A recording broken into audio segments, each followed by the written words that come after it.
15 सेकंदात विशिष्ट प्रकारची टाळी वाजवून शरीरातील अनेक रोग गायब करणारे उज्जैन येथील आयुष्यमान भव ट्रस्ट अँड रिसर्च सेंटरचे व्यवस्थापकीय संचालक अरुण ऋषी स्वर्गीय अकोल्यात आले होते। यावेळी त्यांनी अकोलेकरांना तळहातावर विशिष्ट प्रकारची थाप देत विविध प्रकारचे रोग पळवण्याची क्रिया शिकवली। अगदी बिना टूथपेस्ट दात कसे घासावे आणि सुंदर दिसण्याची प्रक्रिया देखील शिकवली।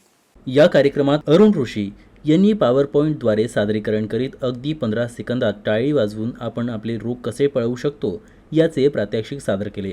देशी उपायाने आपण आपले कसे रोग दूर करू शकतो याची प्रत्येक क्रिया सांगितली। त्यांनी हातांच्या 5 बोटांची रोग निवारणसाठी व्याख्या केली। अंगठ्यापासून ऊर्जा, तर्जनी ही विध्वंसक आहे, मध्यमा ही घाव भरून काढणारी आणि अनामिका ही तणाव दूर करणारी, तर कनिष्का ही मूत्रविकार दूर करणारी असल्याचे सांगितले। त्यांनी आपल्या व्याख्यानात आपले कोणतेही रोग टाळीने कसे दूर होतात याचे शास्त्रशुद्ध विवेचन करीत सर्वांनी या देशी तंत्राचा वापर करून आपले आरोग्य रोगहित ठेवण्याचे आवाहन केले। सर्वप्रथम दीप प्रज्वलन आणि मान्यवरांचे तुलसी रोपटे देऊन स्वागत करण्यात आले। अरुण ऋषी यांचा शॉल मोमेंटो प्रदान करून सन्मान करण्यात आला।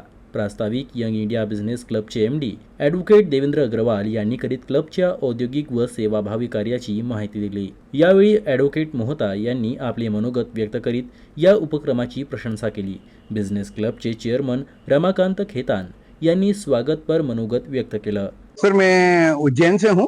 उज्जैन में एक ट्रस्ट है हम लोगों का, आयुष्मान भव के नाम से, और एक हम लोग हेल्थ मैनेजमेंट विदाउट मेडिसिन, बगैर दवा के आदमी कैसे स्वस्थ रहे उसके ऊपर काम कर रहे हैं। तो तालियों के द्वारा चिकित्सा पद्धति, तो हमारे यहाँ जो सुबह शाम भजन कीर्तन में तालियां बजती थी उसके पीछे बहुत बड़ा विज्ञान था। तो हम लोगों ने रिसर्च करके 15 सेकंड का बना दिया। एक दवा निराली, 15 सेकंड की ताली। लेकिन उसके साथ फिर लाइफस्टाइल मैनेजमेंट भी है। सुबह उठने से लेकर रात को सोने तक दुनिया की जितनी बड़ी बड़ी कंपनियां हैं उन्होंने आपकी दिनचर्या उनका माल बेचने के हिसाब से प्लान कर दी। सुबह उठे तो मुंह में टूथब्रश, टूथपेस्ट रख दिया, फिर चाय, फिर कॉफी, फिर शेविंग क्रीम, फिर साबुन, फिर शैम्पू, फिर कॉस्मेटिक्स, फिर Thums Up, Limca, Coca Cola, paan gutkha, दारू, सिगरेट, और उसके बाद दवाएं। उन्होंने आपकी दिनचर्या इस तरह से प्लान कर दी कि हर थोड़े थोड़े समय के बाद हमें उनके अप्राकृतिक चीजों की आवश्यकता होती है। तो मेरा नाम Guinness Book of World Records के लिए प्रस्तावित है कि मैं दुनिया का पहला उद्योगपति हूँ जिसने पिछले 45 सालों में ये किसी भी चीज का उपभोग नहीं किया, और जब नहीं किया तो 45 सालों में एक दिन भी बीमार नहीं पड़ा। उम्र मेरी 72 साल की है और 100 साल तक बीमार नहीं पड़ूंगा। अब इनके बगैर कैसे जीना, उसी के लिए हम लोग 18 दिन वर्ल्ड वाइड ट्रैवल करते हैं, लोगों को सिखाने के लिए कि प्रकृति की ओर हम लोग वापसी जाएं।